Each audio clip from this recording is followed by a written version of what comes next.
놀랍고 신비한 힘을 지니고 있습니다.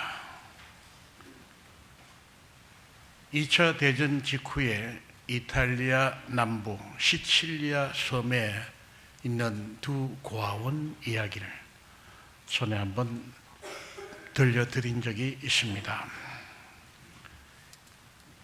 이 고아원 두 곳에 2차 대전 중에 고아가 된 아이들을 수용했는데 두 고아원 매우 대조적이었습니다. 한 고아원은 연합군의 넉넉한 지원을 받아 세운 고아원으로 시설이 아주 잘 되어 있고 그리고 영양가도 충분한 음식이 제공되었습니다. 다른 고아원은 연합군의 지원을 받지를 못해서 시설이 나쁩니다. 비바람조차 제대로 가리지 못하는 그런 고아원이었습니다. 아기들에게 먹일 분유도 부족했고 조금 큰 아이들의 음식도 시원찮았습니다. 그런데 그 좋은 시설에서 넉넉히 음식을 먹고 자라는 고아들은 그 아이들의 사망률이 훨씬 더 높고 이 열악한 환경 속에서 충분히 먹지도 못하고 자란 이 아이들은 사망률이 아주 낮습니다. 아주 건강하게 튼튼하게 자라는 거예요. 너무나 대조적인 그런 일이 한 섬에서 벌어지기에 이것이 도대체 어떻게 된 일이냐, 참 신비한 일이다, 한번 알아보자. 그래서 의사와 교육자들이 이 연구조사에 참여를 했습니다. 무엇 때문에 더 좋은 환경과 여건에서 아이들이 죽어가고 나쁜 환경에서도 아이들이 더 튼튼하게 밝게 자랄 수 있는가 하는 것입니다. 그런데 알아보니까 매우 시설이 나쁜 이 고아원에 어느 날 40대 아주머니가 찾아와서 그 아이들을 돌보기 시작했다고 하는 겁니다. 이 40대의 여인은 전쟁 중에 세 아이를 잃었어요. 그래서 이 고아원을 찾아왔을 때는 거의 실성한 상태로 왔다고 하는 것입니다. 그리고는 그 고아원 아기들을 전부 제 자식으로 여기는 거예요. 착각하는 그런 것도 있겠습니다만 아이를 그냥 보듬고 자기 친아들로 여기고 그리고 사랑해주고 격려해주고 먹여주고 돌보아주는 겁니다. 그 고아원 아이들을 전부 다 제 자식으로 여기고 이렇게 극진한 어머니의 사랑을 아이들에게 공급을 해서 이 아이들이 그 사랑을 먹고 튼튼하게 자랄 수 있었다고 그렇게 의사와 그리고 교육학자들, 그게 연구에 참여한 모든 학자들이 같은 결론을 내렸습니다. 이 아주머니는 처음에 제정신을 거의 잃은 상태에서 남의 아이를 자기 아이처럼 그렇게 돌보았겠습니다마는 그것에는 진정으로 어머니가 친자녀에게 주는 그 사랑을 담아서 아이들을 돌보았기 때문에 다른 여러 가지가 부족해도 충분히 그 아이는 사랑을 먹고 자라날 수가 있었기 때문에 건강하다는 이야기입니다. 그렇습니다. 사랑은 참으로 신비하고 놀라운 힘을 가졌습니다. 거짓 사랑이 아닌 참 사랑은 하나님께로부터 온 거기 때문에 이 사랑은 신비로운 힘을, 능력을 나타내기 마련입니다. 사실 사람은 사랑하며 사랑받으며 사랑을 먹고 그렇게 살아가는 존재라 그렇게 말할 수 있습니다. 사람은 누군가 다른 사람을 사랑하지 않고는 견디지를 못합니다. 또 사람은 누군가로부터 사랑을 받지 못하면 채워지지 않는 것이 그런 존재입니다. 누군가를 사랑하고 어떤 대상인가를 사랑하고 또 누구로부터 사랑을 받을 때 비로소 안정감을 느끼고 행복감을 느끼고 건강한 삶을 살아갈 수 있는 그런 존재라 하는 것입니다. 사랑을 받기만 하는 것도 불안한 겁니다. 사람은 사랑을 또 해야만 돼요. 사랑을 베풀어야 해요. 그리고 또 사랑을 받아요. 이것이 사랑을 하는 것이 부족하다든지 사랑을 받는 것이 부족하게 되면은 사람은 뭔지 모르게 왜 그런지 모르게 불안합니다. 만족함이라고 하는 것을 못 느낍니다. 정서가 안정되지 못할 뿐만 아니라 견디지를 못해요. 사람은 사랑의 하나님, 하나님께서 지으시고 사랑의 하나님, 하나님께서 그 생명을 주셨기 때문에 그래서 사람은 살아있는 동안에 사랑하고 사랑받으며 살아야 그 사람이 사람답게 되고 그 사람이 행복을 느낄 수가 있고 그 사람이 축복을 누리는 삶을 살 수 있는 것입니다. 우리는 사순절 둘째 주일을 맞이했습니다. 사순절은 주님의 그 크신 사랑, 그 크신 사랑을 생각하는 그런 절기입니다. 또 이 사순절은 주님의 그 사랑 때문에 주님께서 겪으신 그 아픔과 고난을 기억하며 지키는 절기입니다. 여기서 우리는 먼저 하나님의 사랑에 대해서 생각해 봐야 합니다. 하나님 그 존재 자체가 사랑으로 계시는 분이요, 그 하나님께서 하시는 모든 일들은 사랑의 행위이십니다. 그리고 이 하나님의 사랑은 변함없는 사랑이요 끝까지 사랑하시는 사랑이십니다. 그리고 이 하나님은 사랑이시라고 했는데 때때로 꾸짖으시잖아요. 때때로는 무섭게 나무라시잖아요. 그러면 하나님은 사랑이 아닙니까? 아닙니다. 하나님께서는 그렇게 꾸짖으시는 동안에도 그렇게 무섭게 나무라시는 그때도 사랑은 변함이 없습니다. 사랑하시기에 꾸짖으시는 거거든. 사랑하시기에 혼을 내시는 거거든요. 그렇기 때문에 하나님 앞에서는 언제나 사랑이라고 하는 것입니다. 어긋나고 빗나가고 죄악 가운데 빠지고 그리고 심판받을 수밖에 없는 자기 멸망의 길로 가는 저들이기에 그리 가면 안 된다고 꾸짖으시고 그러한 삶은 악한 것이라고 나무래시고 경고하시고 꾸짖으시는 것입니다. 왜? 사랑하기 때문에 그 길을 막으시는 것입니다. 꾸짖으시는데, 그러므로 하나님은 사랑이시여 꾸짖으실 때조차 나무래실 때조차 혹은 매를 댈 때조차 하나님은 사랑이시라고 하는 것입니다. 몸을 입고 오신 예수님을 생각해 보십시다. 예수님께서 오신 이유는 무엇입니까? 그렇습니다. 사랑 때문입니다. 사랑 때문에 오신 것입니다. 사랑하지 않고는 견딜 수 없으시기에 오신 것입니다. 우리를 내버려 두실 수가 없으시기 때문에 그 거룩하신 분이 인간의 몸을 입고 친히 이 땅에 오신 것입니다. 사랑 때문에.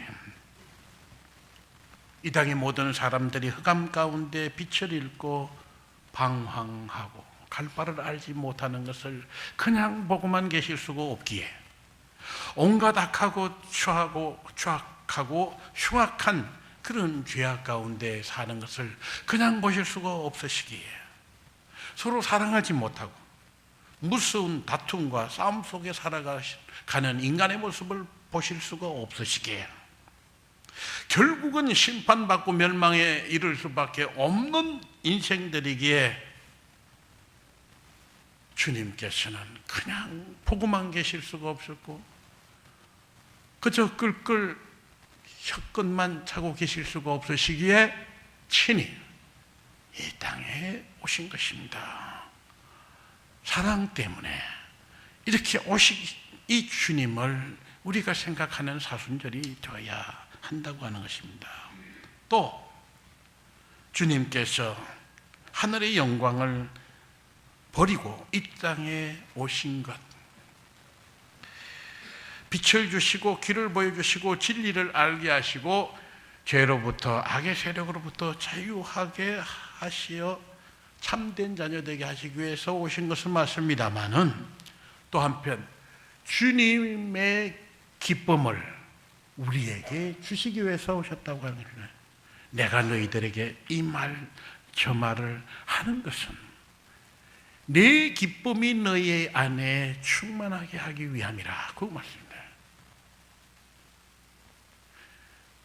그냥 멸망의 길로 가는 것을 그냥 보고만 계실 수가 없기에 오셨을 뿐만 아니라 주님의 기쁨을 우리에게 주시기 위해서, 주님의 은혜를 우리에게 주시기 위해서, 주님의 영광을 우리에게 주시기 위해서, 영원한 주님의 나라에 동참하는 자들이 되기 위해서 주님께서는 오실 수밖에 없었다고 하는 것입니다. 이 또한 사랑 때문에 그 기쁨을 우리에게 주시려고 하는 것 아닙니까?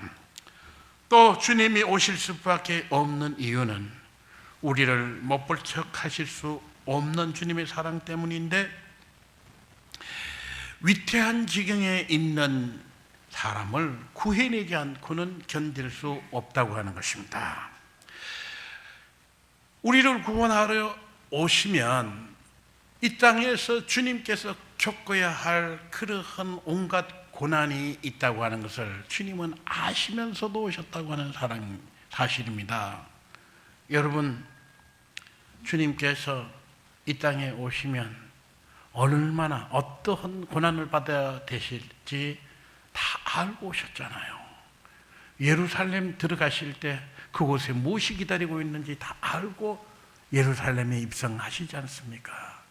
제자들에게 내가 고난을 받을 것을 미리 말씀하시되 세 차례나 말씀을 하셨지 않습니까?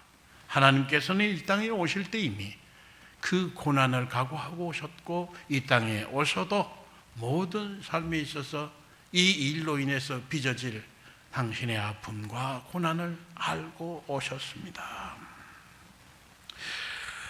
죄의 무리와 악의 세력에게 당할 모욕과 시련과 죽음, 고통, 이것을 겪어야 함을 알고도 오실 수밖에 없었습니다.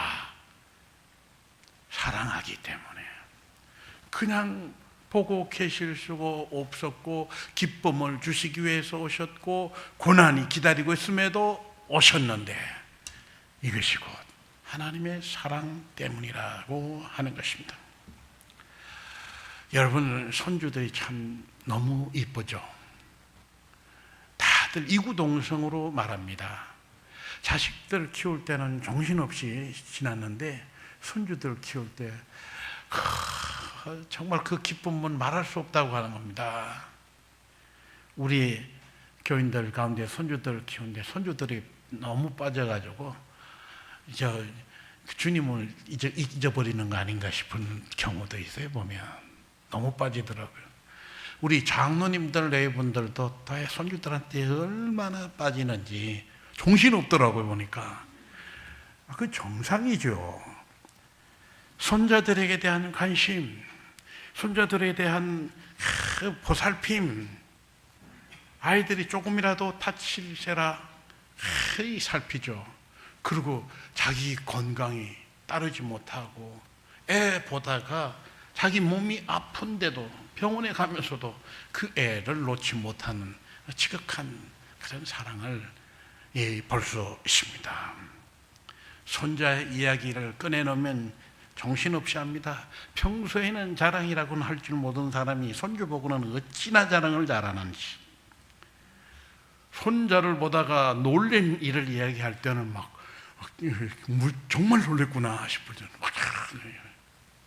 그렇게 이야기를 합니다. 그 손주를 보는 할머니, 할아버지들 말 한마디 한마디에서 묻어나는 손주를 얼마나 사랑하는가, 그 사랑하는 마음이 묻어나요. 느낄 수가 있어요. 우리 장로님들 네 분들도 그렇죠. 저희 친구 목사들도 보면 손주 얘기할 때는요 침 튀겨가면서 합니다. 돈 내놓고 얘기를 하라 했거든. 나 돈 낼 거야. 오늘 저 밥값은 다 내가 낼 거야. 그러고 그렇게 얘기해요. 그렇습니다. 이 할머니 할아버지들이 그 손주를 그렇게 사랑하는데 아이가 위태한 곳으로 가면 그냥 두겠습니까? 구경만 하시겠습니까? 아이가 막 찻길로 갑니다. 기어갑니다. 혹은 뛰어갑니다. 그냥 구경만 하시겠습니까? 물가로 갑니다. 뜨거운 난로 곁으로 뭣도 모르고 그냥 덤벼듭니다. 난로 위에 주전자를 얹어놨는데 그것까지도 잡아당기려고 합니다. 그러면 얼마나 기절하고 놀라면서 그거를 막겠습니까? 그러지 말라고 하겠습니까? 당연하죠. 그것을 그냥 볼 수가 없기에 달려가죠. 달려가서 아이를 안아냅니다. 아니면 막았습니다. 아니면 아주 알아들을 만큼 아이가 컸는데도 그렇게 말한다면 꾸짖죠.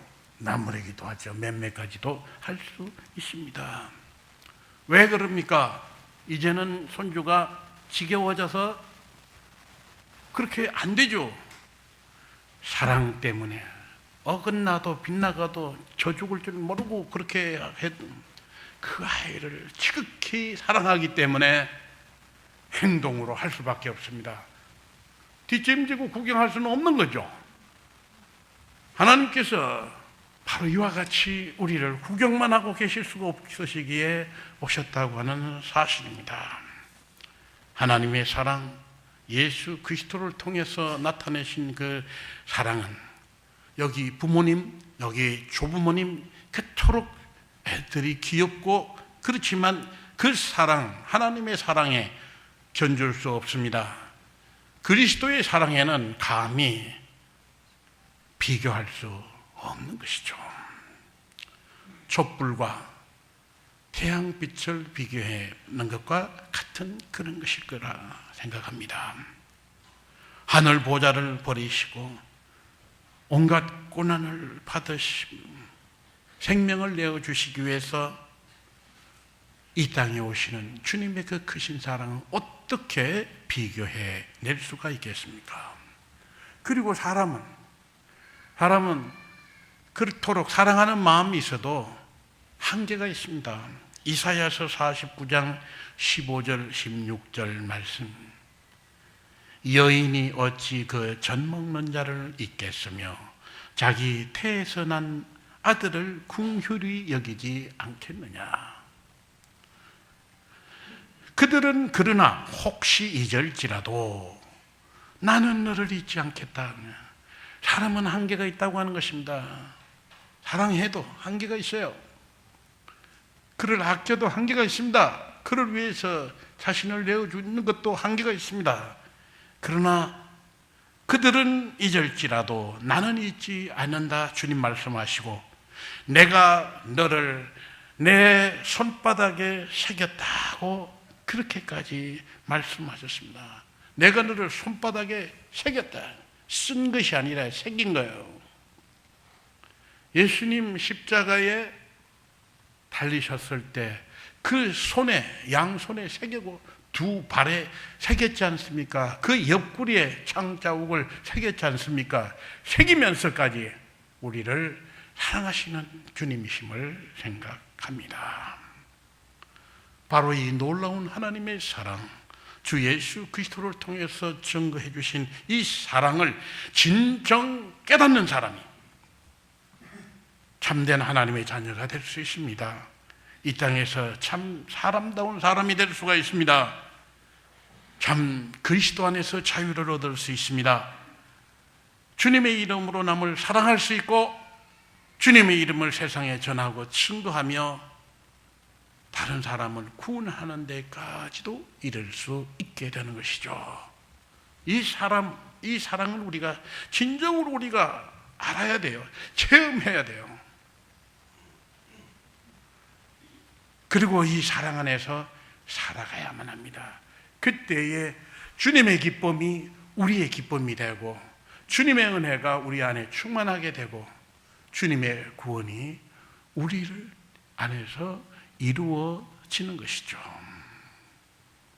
여러분, 오늘 사순절 절기를 맞이해서 사순절을 헛되이 보내지 마십시오.